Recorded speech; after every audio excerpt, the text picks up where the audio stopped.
We are talking Adrian Kempe's contract, replacing Anze Kopitar, who the Kings' next captain could be, and more on this fan feedback edition of Locked On LA Kings.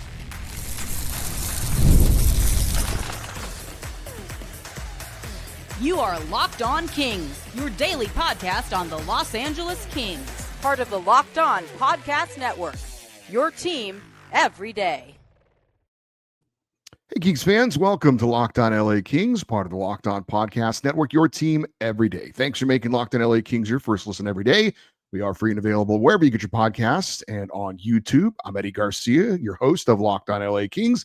I've worked in sports media for the past 30 years, also one of the co-hosts of the Puck Podcast, a weekly NHL review show in its 20th season of putting out shows, and a passionate LA Kings fan for over 30 years. If you're watching on YouTube, don't let the outfit fool you. Not wearing any Kings gear today. My beloved Fresno State Bulldogs picked up a nice football win up in Corvallis, Oregon over Oregon State. So just got my Bulldog red on for today's show. Hope you'll indulge me in that. It is time for another Kings fan feedback show. Your chance to complain, praise, question, celebrate, and pontificate about our Los Angeles Kings. We have an interesting group of emails. We have some first-time emailers as well as some regulars. So let's get right into today's show. And our first email comes from Aaron in Winnipeg. And he says, I just discovered your podcast this summer and I have become instantly a fan. I have 2 points to my email. The first is I love the interview with Mike Fuda and getting some behind-the-scenes thoughts. Also, as a Canadian, loved seeing him wearing a Toronto Blue Jays logo. The second point I'd like to bring up is your comment on who would replace Kopitar as captain if he does retire at the end of the season. You mentioned that the captaincy should automatically go to Drew Doughty. I respectfully disagree with this. I just don't think Drew's personality on the ice, he's a big-time trash talker, makes him a viable candidate. What I think the Kings should do is see what kind of step Quinton Byfield takes this season as a player and voice in the locker room. I really think he should be the next captain. Another route they could do is dangle the captaincy in contract negotiations with Kempe, Adrian Kempe, to help entice him to stay. What do you think? Thanks for your time. And that was Aaron in Winnipeg. Well, Aaron, I'm very happy you found the show. I'm very happy you've become a fan. Looking forward to reading some of your emails, hopefully in the future. And I'm also glad that you like the Mike Fuda interview. And I did notice he did have a Blue Jays t-shirt on as well. I am completely checked out on baseball. I got to be honest with you, but I think the last time I checked, the Blue Jays were doing pretty well. Anyway, as far as the captaincy, if Anze Kopitar does in fact hang it up, I definitely think it's Drew Doughty. I would be shocked if it was anyone else. I really don't think you're right. He is absolutely a big time trash talker. And I don't think that matters when it comes to your captain. I think your captain has to be someone who's respected. I think Drew Doughty's respected. We're talking about for the Kings, maybe other players. I think he's respected in the NHL, regardless of him talking. By the way, he's not the only trash talker in the NHL. There are a ton of trash talkers in the NHL. If you don't know, it's probably not NBA level or NFL level, but there's a lot of trash talk that goes on in the NHL. And the reason some people might be surprised by that is because the typical vanilla personalities of the players when they're interviewed before games, after games, in between periods, they're completely different people when they're not doing those interviews, for better or for worse. But like I said, it's about respect. Seniority certainly plays a part into it as well. Being a guy who's going to be a future Hall of Famer, being the greatest defenseman in Kings history. He's already got a letter on his sweater already. I would be shocked if it's not Drew Doughty. As far as Quinton Byfield, I just don't think he's ready for that. He's still very young. He's still learning. I think he would have to take a giant leap forward this year to turn into that kind of a player. Now, eventually one day, could I see Quinton Byfield being the captain of the team? Yes, absolutely. A lot of times it does go to more of the face of the franchise or the best player rather than necessarily who's the best leader, that kind of thing. I think that was part of the reason why Anze Kopitar did get the captaincy from Dustin Brown, which was a mistake. That never should have happened. But And that's not a slight on Anze Kopitar at all. As far as dangling the captaincy in contract negotiations with Adrian Kempe, I don't know that that's ever been a consideration in a contract. I don't know. I've always said, and my friend Doug, the Ducks fan that I do the Puck podcast with, we've always both thought it should be something the players vote on every year, who they think the leader of the team is, because it's, after all, they're the ones who make up the team. And I guess it's not a perfect system. There's no system that's perfect, but it just seems to me that they know best who the leaders are in the locker room, who they respect the most. It'd be like a silent or not silent, but a secret ballot, that kind of thing. And you could always get it, some sort of maybe somebody's just more popular or whatever. But I just someday Byfield, I could see it. I also wouldn't be surprised if after Doughty, maybe Kempe could be the captain, because I don't know how long Doughty's going to be around. As when his contract is up, we'll see. But that's how I see it. I think Drew Doughty definitely. I'd be shocked if Drew Doughty is not the next captain of the LA Kings. Isaac in Baltimore, Maryland, checking in. He says, during your show about the future of Anze Kopitar, I had a thought. When Kopitar retires, what if they move Adrian Kempe to center? If I'm not mistaken, Kempe was drafted as a center. He's proven to be defensively sound. I don't think it would be drastically harming his offensive production. I do not know what top six wingers would be available to fill Kempe's spot, but usually it's easier to find a wing than a center. Perhaps one day Greentree fills that top six role. Interested to hear your thoughts. Thanks for the show. And that was Isaac in Baltimore, Maryland. It's an interesting thought, Isaac. You are correct. Adrian Kempe did come up as a center. It is not often, though, that you'll see a standout winger moved to center. I think Mark Messier may have done it very early in his career. Sometimes maybe towards the end of a player's career, you might see it, but I think it's very rare. And if anybody has an example that would correct me on this, I think it's very rare a player in his prime who's established himself as a winger would get moved to center. It's a little bit of an outside the box idea. I don't think it's something that is completely off the rails or anything like that. And you're right about Kempe defensively. I think that is a very good point. I would be surprised if they would try and do that. And you're also correct. It is easier to find wingers than centermen. So it's an interesting idea. Jim Hiller if Jim Hiller's still around, he kind of fancies himself as an outside the box kind of guy. So who knows? It's not impossible. I do think it's an intriguing idea. I would be a little surprised, though, if they were to move such a prominent player where he's been now and kind of how he's turned into a borderline elite player at that position, to move him to center. I'd be a little bit surprised if they try that, but I think it's an interesting idea. I really do. Craig T in Rancho Santa Margarita says, hopefully you might remember me from hockey down in Orange County. Great job with Locked on LA Kings. Not quite an everydayer, but I listen as much as I can. I do watch enough that my non-sports wife says go Kings go every time I do. I don't like Hiller.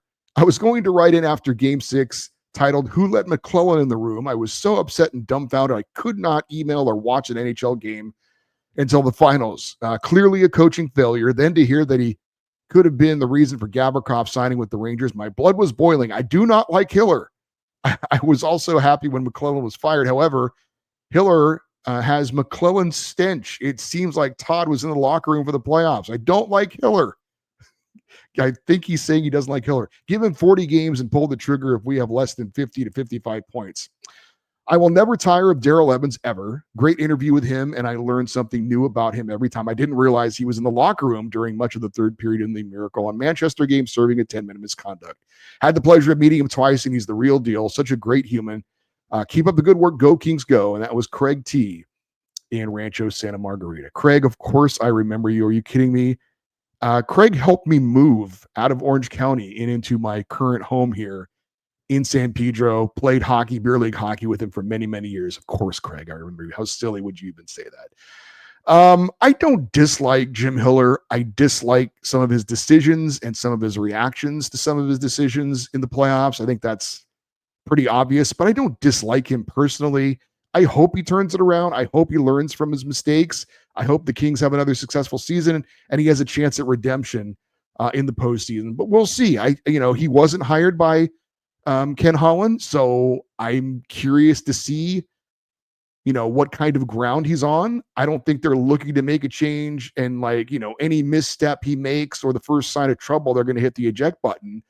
But Ken Holland was hired for a reason. The Kings think, at least they say, that they think that this is a Stanley Cup contending type of team. And if you think that and the team's underachieving, then the coach usually is not around very long if something goes wrong. So we shall see. But good to hear from you, Craig. And hopefully I see you up this way at a Kings game sometime soon. Up next, some Kings fans are concerned about Adrian Kempe's contract. Others are not. We'll get into that next here on Locked On LA Kings, your team every day. The NFL season is here, and FanDuel is making sure that you're ready for kickoff with a can't-miss offer. Right now, new customers can bet just $5, and if your bet wins, you get $300 in bonus bets to use across the app. I love using FanDuel because it fits however you like to bet. Player props, building a same-game parlay, or even jumping in live as the action unfolds. It makes every game more exciting, whether you're watching your team or just keeping an eye on your fantasy lineup. It's quick, easy, and the best way to add a little more energy to your Sunday. So, are you ready to play? Download the FanDuel app now by visiting FanDuel.com to get started. That's FanDuel.com to place your first $5 bet.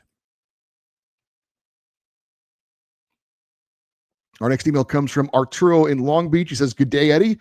I wanted to touch on the on a puck podcast topic of calling your favorite hockey team's barns the nickname instead of a corporate name.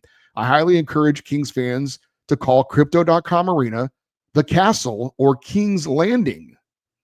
Speaking of which, if you ever get a chance to talk to Dieter Rule, can you ask him if he would consider playing the Game of Thrones intro song or anything related during the game stoppages or when he has his solo before the game? I think it would be a good vibe to show people that we are, in fact, the Kings of the NHL. Now, are the Kings going to have a third jersey, an alternate jersey? Question mark.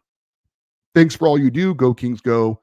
Arturo in Long Beach. Arturo sent this in before I mentioned and before Kings Insider Zach Dooley reported at kingsinsider.com that the Kings will, in fact, have a third jersey or alternate jersey this year. I would be surprised if it isn't announced in the next couple of weeks. A lot of teams around the NHL are unveiling their new jerseys. So it is going to happen, and I would expect it to happen in the next couple of weeks, maybe even as soon as this coming week. Yes, we had a conversation about corporate names because there's a couple of arenas, the Minnesota Wild, and I think there was one other team that I forget now. They've got a new corporate sponsor, so it's not the XL Energy Center in Minnesota anymore. It's some casino, and I hate these things. I get why teams do it. If I could rename the name of my house and get $1 million for it, you damn well better be sure I'd do it. But as fans, I always wish we would just find some sort of a nickname for our arena and we would all call it that. And people, wax poetically about Staples Center. Staples Center was a stupid name too. Just like Crypto.com Arena is. I hate all these corporate names, but it would be cool if we could all as a fan base somehow come together, as unrealistic as that probably is, and just call the arena something like, say I'm going to the King's Castle or something. We'd all know what it was like. I actually like King's Landing a lot. I mean, I'm not a Game of Thrones guy. Somehow that one kind of slipped through the cracks for me. I'm not opposed to that kind of a show. I've always talked about maybe going back and watching it, but I haven't done it yet. But I assume that's right, that you talked about Game of Thrones music. So I think it's a great idea. I like King's Landing a lot. I'd love I would back anyone who wants to go down that road. You can call it the Castle too, if you want. That makes a lot of sense. They call it the Fortress in Vegas for the Vegas Golden Knights. And that, so they don't have to worry about the corporate sponsorship, which is going to change and it's going to change and it's going to change. So I think that's a great idea. Obviously it was my idea. So yes, I think it's a great idea, but King's Landing sounds pretty cool to me. I think Dieter does play some Game of Thrones music. I think I've heard it before. Our next email comes from T, just the letter T, and he did not give his location. So T from parts unknown. He says, "Your overreaction to the Adrian Kempe negotiations are a bit much. I have no idea what's being discussed behind closed doors, or I should say, you have no idea what's being discussed behind closed doors. The tweet by Dave Pagnotta didn't imply there was a stalemate, just where each side came in at. Sounds like negotiations 101 to me. Relax. And that was from T in parts unknown. Well, T, I'm not going to relax until Adrian Kempe is signed. So that's me. If you, I mean, you think this is all fine and there's nothing to worry about, great. I hope you're right. But until it happens, I'm going to choose to be at least a little worried. Now, look, I'm optimistic it's going to get done because it makes too much damn sense not for it to get done. And if Kempe had come out with like 12 million a year or something like that, then I would be a little bit concerned because I think that's asking for a bit too much. I really think the $10 million a year number is very fair. If they go a little below that, if it's in the nines somewhere, I think Kempe would probably be okay with that. But I don't like that they came in under 9 to start. And you're right. It probably is negotiations 101. But again, these things don't take long to go from everything's fine to everything's not fine. It just takes a player who has, by the way, been playing on a team-friendly contract, outperforming his contract, to feel slighted, and then suddenly you got problems. So I hope you're right, but I'm not relaxing until something gets done. Brian in Los Alamitos checks in. He says, I have to admit, I'm getting a little concerned about Adrian Kempe. Is this Mikko Rantanen 2.0? Like Kempe, Rantanen was fully expected to sign an extension, and there was no reason to worry until he was traded to the Hurricanes. I understand Colorado traded Rantanen for financial flexibility in order to accommodate the future contracts of McKinnon and Makar. Could the Kings be doing the same by preparing to go after a big-name free agent next offseason? And is Ken Holland willing to let Kempe walk in order to do so? Or is this Ken Holland not wanting to appear like a pushover in his return to the NHL by not giving Kempe what he wants? In my opinion, failure to sign Kempe to an extension is a fireable offense by both Holland and Robitaille. I know there are a lot of big names scheduled for free agency next season, but most will probably not make it to market. And based on recent offseason history, LA is not a destination of choice. Kempe's homegrown. He wants to stay in LA. He's a prototypical King. I really don't understand what there is to discuss. Easy for me to say. It makes me wonder if Rob Blake would have had this wrapped up by now. Thanks for another great week of shows. I especially enjoyed the Mike Fuda interview. Go Kings go. And that was Brian in Los Alamitos. Yeah, as I don't think it's Mikko Rantanen 2.0. As you said, the Kings are not in a position where they've got two gigantic stars that they're going to make double digits as far as their average annual value, like McKinnon and Makar. So I don't think that's an issue. The reason Rantanen got traded is that the Avalanche didn't think that they could afford him. So they decided we can't lose him for nothing, so we're going to trade him. So I really don't think it's a comparable as far as Adrian Kempe is. There's only one King who's making more than $10 million a year. That's Doughty. He's making 11, and his contract's up in a couple of years, and they're obviously not going to pay him $11 million if he stays with the Kings going forward. So the Kings are not in the same situation like Colorado. So I don't think it's comparable from that standpoint. It was surprising that Colorado did trade him. I think you're right. There was a feeling that everything was fine. It was going to get done, and there was no reason to worry. So from that standpoint, I just think Rantanen thought in the end they'd come to a deal.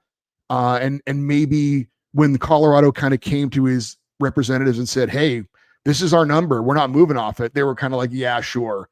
And then they traded him. So sometimes those kind of hard numbers are negotiation, and sometimes they're the hard number. And in the case of Colorado, that was the hard number. I don't know, if this is Ken Holland thinking this is the first big deal I'm going to sign with a Kings player, I got to kind of show I'm not going to get pushed over. But as you pointed out, as I pointed out, this just makes too much sense. The $10 million a year number that Kempe is reportedly wanting is fair, and it's going to be better as the cap goes up and as the years go forward. He's earned it. He's done everything the right way. He deserves to be rewarded. Reward him. Let's get it over with. If this was, I'm not just saying this because I'm a Kempe fan. I think he's earned it. And as you said, homegrown, drafted by us, developed by us, wants to be here. He's earned it. Pay him. Andy in Guelph says, been trying to play catch up over the last few weeks or so. Time off of the kids and work has made it difficult to listen daily. But a few things. Number one, love the Mike Fuda interview, and listening to him makes me wish even more the Kings brought him in some capacity. Number two, I agree Kempe is worth $10 million. I won't worry until the season starts. This should be done by the end of camp. Otherwise, I think the Kings front office has made a mistake. Not saying he won't sign after, but just get it done! Exclamation point. He says, we know the 5-man power play unit works. We can always fall back on it. Please give Brandt Clark a chance to run a power play. 15 to 20 games. As always, thank you for, as always, you do us Kings fan a great service. Always interested in your takes. And that was Andy in Guelph. Thank you, Andy. I don't know why I couldn't read your email there at the end of it. But anyway, no worries on not being an everyday or during the off season. I think a lot of people are kind of in that boat, do some binge watching when they can. Again, I'm glad everybody loved the Mike Fuda interview. I'm glad that you agree with me that the Kempe deal is he's worth $10 million. I definitely hope this gets done before the season starts. As far as Brandt Clark running a power play, you know what? There's time. I don't think that has to be a definite this year. We want him to take a step forward. I just want him to get more minutes, and I definitely want him on the second pairing. As far as him getting power play time right now, I wouldn't mind it. I also, if you're going to be experimental, I don't see any downside to trying. How about trying Clark and Doughty on the second power play unit at the same time? I know you're probably saying you want to see him run the first power play unit. Honestly, if anybody does that, I'm almost positive they would make sure Doughty was doing it. So, all right, we still have some more emails coming up. I have to give Ed in Brea some congratulations. I'll do that next here on Locked On LA Kings, your team every day.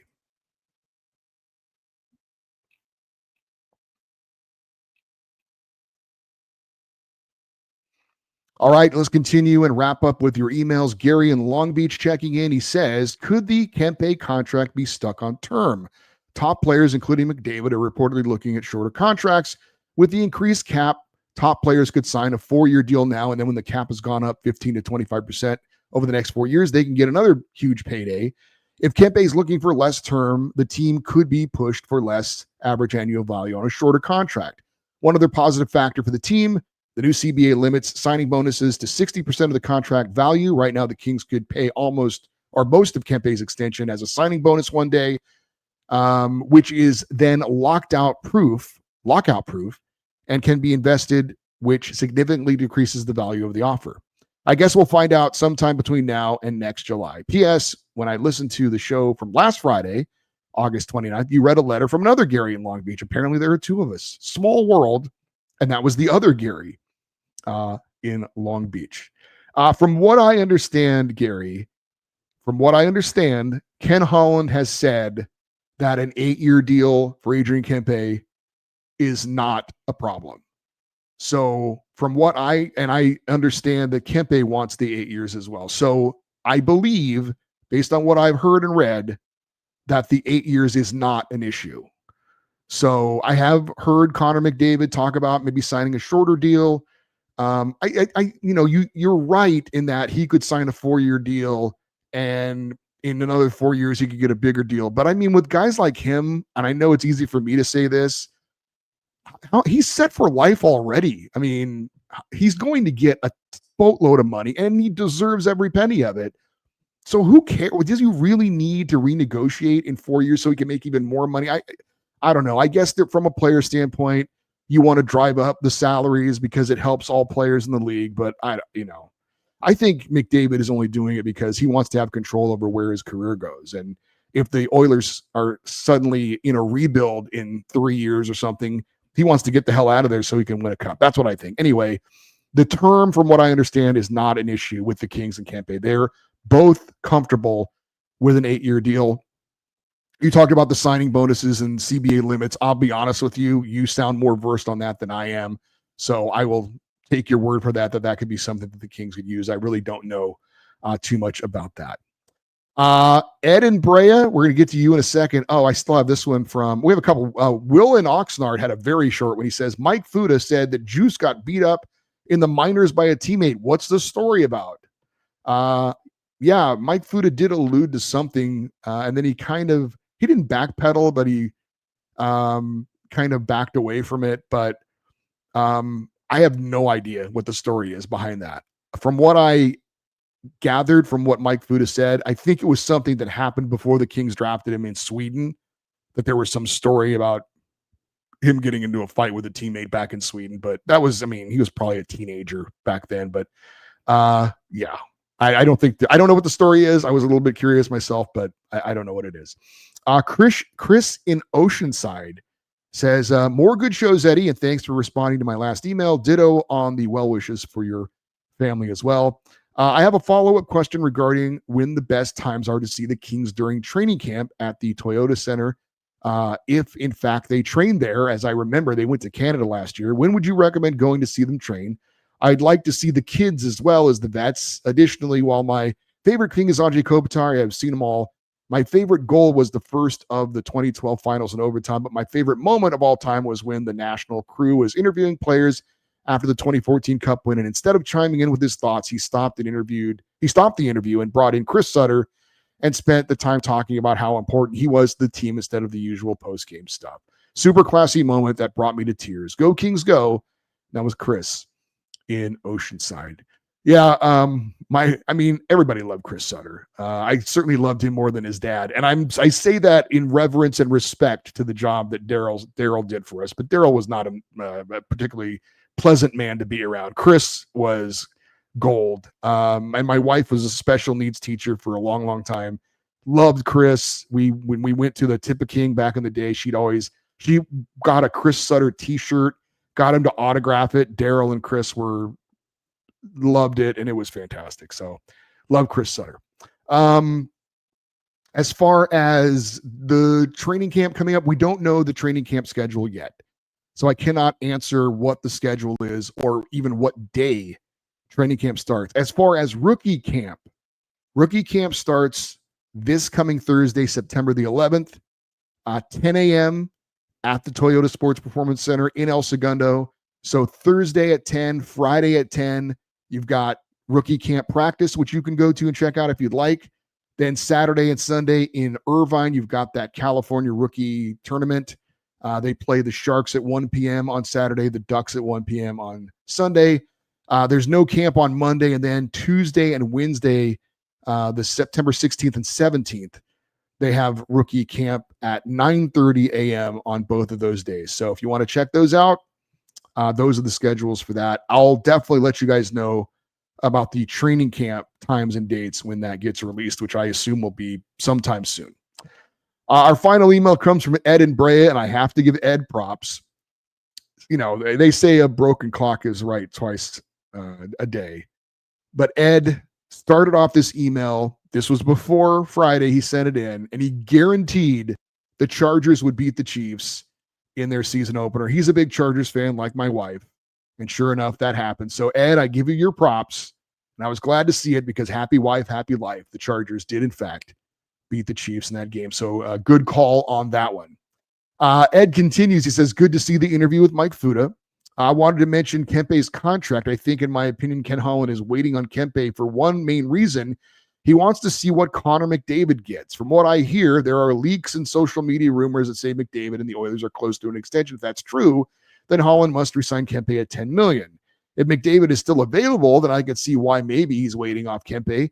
Much as I like Kempe, and he's currently my favorite non-goalie, I think Holland wants to get McDavid. With Kopitar likely retiring, the Kings need an elite center to carry the franchise in the next decade. Also, does Holland use Kempe as a trade piece to get McDavid? I think 4.5 or 10 million is fair. It would be nice to have McDavid and Kempe on the same team in line when Kopitar retires. Yeah, I don't get the Connor McDavid stuff. I've said it before. I understand why. Look, every GM would want Connor McDavid. So sure, I'm sure that that Ken Holland would love to have him. However, I've never heard that he and Connor McDavid had this amazing relationship when he was the GM in Edmonton. I've never heard Connor McDavid say anything complimentary about LA or that that's a place he'd like to go. He has no interest in like the things that you can take advantage of by being an athlete in Los Angeles. I don't think. So I don't see it. I don't see Connor McDavid wanting to come to the LA Kings. Now they want him. Every team wants him, sure, but he's got to want to come here. And I just don't think he wants to come here. I don't think if Connor McDavid has his pick of any place he wants to go, I don't think LA is very high on the list. I don't. As far as using Kempe in a trade for McDavid, I'm pretty sure McDavid has a full no movement clause, so he has control over wherever he wants to go. Connor McDavid has control over all this. He's got all the cards. He has all the leverage, and the Oilers just have to do whatever he wants. Short-term deal, 8-year deal, whatever he wants, whatever number he wants, he's going to get. So Connor McDavid is either going to stay in Edmonton or he's going to sign a short-term deal, and then in a few years we can rekindle the debate of where Connor McDavid might go. But I do not see him at this time wanting to come to LA. I don't see any evidence or anything that would support that. Ed did include some trivia about goalies wearing the number 31. We're out of time, Ed. I don't have time for your trivia this week, but thank you for the email. And again, congratulations to your Chargers on their big win. And thank you to everyone who sent an email this week, because this show literally is not possible without your participation. Good to hear from some first-time emailers and some regulars as well. If you would like to send an email for a future feedback show, we do these every week during the season as well. LockedOnEddie@gmail.com is where you can send your email, EDDIE. And if you're watching on YouTube, always appreciate your comments in the comments section. If you want to follow us on social media, X, Twitter, Instagram, TikTok, we're at Locked On LA Kings. Looking forward to next week as we're getting closer to training camp starting, again, covering the rookie camps and the rookie tournament in Irvine. I will be out there next Saturday. If anybody's attending and they want to meet up, let me know about that. All right, I'm Eddie Garcia. Thanks for listening and watching Locked On LA Kings, part of the Locked On Podcast Network, your team every day. Have a great rest of your day. We'll talk to you next time. And as always, go Kings, go.